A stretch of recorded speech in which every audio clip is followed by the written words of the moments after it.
All right, everybody, I'm back doing some more reading for y'all. Got no clue what this book is about. I don't know if this was sent to us by our friend that mailed us some books, or whether this came in a special lot of books that I bought. But I'm gonna start reading it, and y'all let me know whether I should continue or not. Okay? It's called Return to Sender, The Secret Son of Elvis Presley. It's a novel. So, it's a love story. It's a murder mystery, it says. I'm looking to see a little boy grow up the way I should have. I want him to have a real comfortable home with a mama and a papa who really love him, and some brothers and sisters. I don't want him to know anything about me. I just want him to be happy. It's 1995. Jamie Randolph is a handsome straight-A student and champion high school wrestler from Tenafly, New Jersey. He's lean, he's clean, and he's just turned 18. Women of all ages find him irresistible. From his bright blue eyes to his boyish charm to his raw sex appeal, Jamie reminds people of Elvis Presley. But to all the world, he appears to be the biological son of Jack and Diane Randolph. Randolph, huh? There's a Randolph name again. Go back to 1977, the year Elvis died. The entertainer has performed at nearly 200 concerts in 2 years. He's exhausted and still depressed over his 1973 divorce from Priscilla and the loss of his mother Gladys in 1958. Like most of us, he wishes he could turn back the hands of time and live his life again. A child, a son, who will allow his looks and talent become part of a warm and wonderful family. The perfect life is planned by Elvis and his lawyers, free from the poverty of Tupelo, Mississippi, and the heartbreak of fame and fortune. That is the dream. But Elvis dies.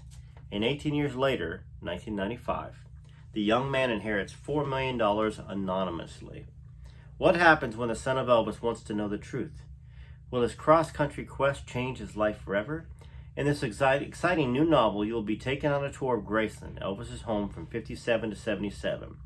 You will also visit New York, Palm Beach, and Beverly Hills, where you will meet a host of colorful characters, and you will visit the National Enquirer in Atlanta, Florida, where, of all places, Jamie Randolph falls in love. This is the story that Elvis Presley could have written for himself, in a series of twists and turns, including the murder of Elvis's lawyer. Return to Sender transports you into the magical realm of imagination and history, and makes you wonder if this story is fact or fiction. So, about the authors. Les and Sue Fox. Les and Sue Fox of Wyckoff, New Jersey, have been Elvis fans since 1957.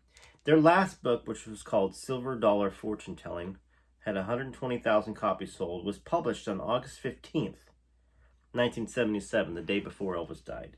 The Foxes have been married 27 years and have a 4-year-old daughter, Jameson.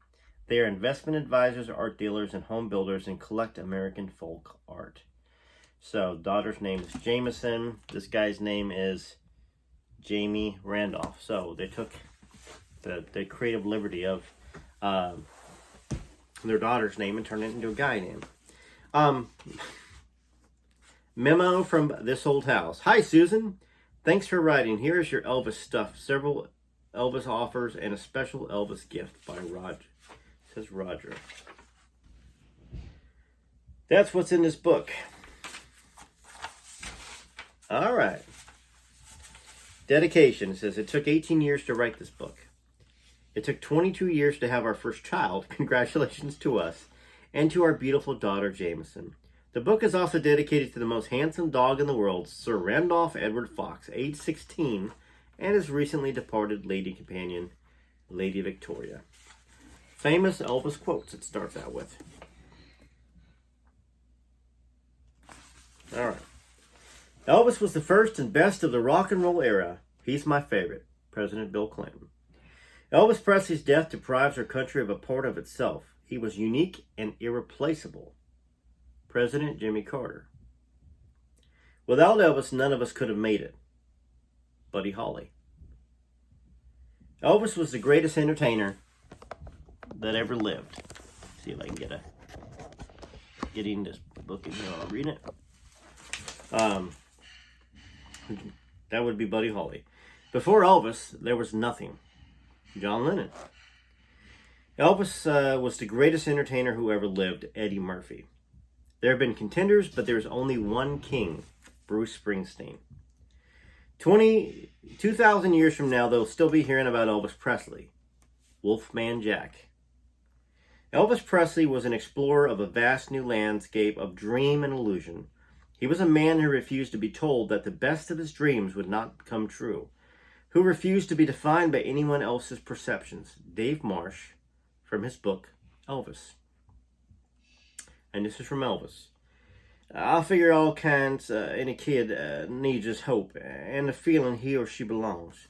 If I could do anything or say anything that would give any kid some feeling, I would believe that I contributed something to the world.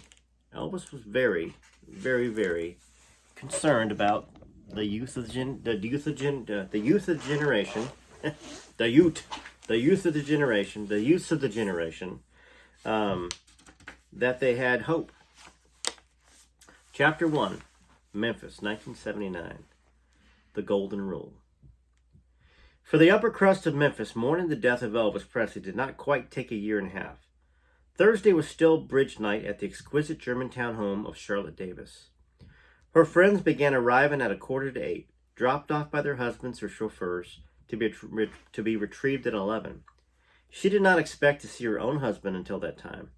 Either he would be working in his own office in the gym, or he might spend an hour at the downtown gym. At least that's what he told her. Hunter Davis was in great shape for a man in his late 40s. Unfortunately, playing cards wasn't the kind of exercise or recreation he needed. A few greetings, a quick kiss, a wave goodbye, and Presley's former confidant was off to his sanctuary at the far end of the hall, with the sign that says, "Do not disturb." Charlotte and Hunter Davis shared a marvelous, enviable life in Memphis. To be in their elite circle of friends was considered an honor and a privilege. The first requirement, naturally, was to possess significant wealth passed on from at least 2 prior generations. It was better if your family had lost and regained a fortune during the Civil War and Reconstruction. But as long as your manners could be traced back to your grandparents, you had a good shot at finding your name on an engraved C&H Davis invitation for the big Christmas party. At the 1978 event last month, there had been 186 guests. It was a good thing that the mansion contained 9.5 bathrooms. To the public, the Davis marriage was perfect. Like his daddy, Hunter was a tall, husky, good-looking man who made time for his wife and children. He was busy always in the thick of newsworthy legal battles, yet he managed to lunch with Charlotte at Le Jardin at least once a week. A superbly dressed couple, they were routinely seated at the center table in view of the large cage of chirping canaries where other socialites could observe them. Men were supremely jealous of Hunter Davis. He had it all: money, power, freedom, excuse me, a family, and Charlotte, still one of the most beautiful women in town. He even had a perfect smile. However, like many men of influence, it was never enough. Hunter Davis was always desired, and he always desired another conquest. When he wasn't in court trying to get around restrictive building codes for a greedy client, he was on a business trip looking for investment property. When he wasn't pushing his son, Hunter II, to work harder during his tennis lessons, he was challenging himself to play better golf. And when none of the above gave him the level of excitement and control he craved, he saw other women. For Hunter Davis, bridge night read like a cheap romance novel. The big Southern lawyer liked the feel of fake fur on his bare bottom. He also enjoyed watching the shapely young beauties bend over to pick up their clothes from the green shag carpet. Reaching down for a brown sock, he quickly straightened up and pointed his toe to avoid a Charlie horse. In moments like that, a calf muscle softened and he stepped into his jockey shorts. He remembered her pink flamingo nails digging into his back. She had bit his ear, not hard enough to draw blood, only to leave teeth marks. Okay, this is a bit of a romance novel here. Like I had no clue. I just picked it up off the shelf. I thought, you know what? I'm sick. Got things to read. Let's start reading. Her perfume was still in his nostrils. After he took a shower, all evidence of sin would be gone except for the memory. If he had been too rough, she hadn't complained. Like most of the women he made love to, his partner on this chilly January evening was more interested in passion than comfort. Call it animal magnetism, good looks, or good luck. Call it whatever you want. Just don't let Charlotte find out. Like most rich wives in Memphis, or New York for that matter, she could suspect as long as she didn't know. How fitting that the room in which they had shared intimacy was decorated in a jungle motif by the king. The carved arms of the sofa and matching chair ended as open beaks. A stone waterfall splashed on tropical plants, an elephant sculpture here, a lion there. In this strange yet familiar place, Davis actually felt like the king of beasts, uncivilized and naked, taking whatever his appetite demanded, walking away casually when he was finished with his prey. Now the difference, of course, was that she was just dissatisfied.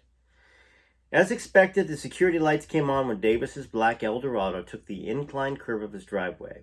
He had nothing to worry about, even if Charlotte or one of the girls saw him through the sheer drapes.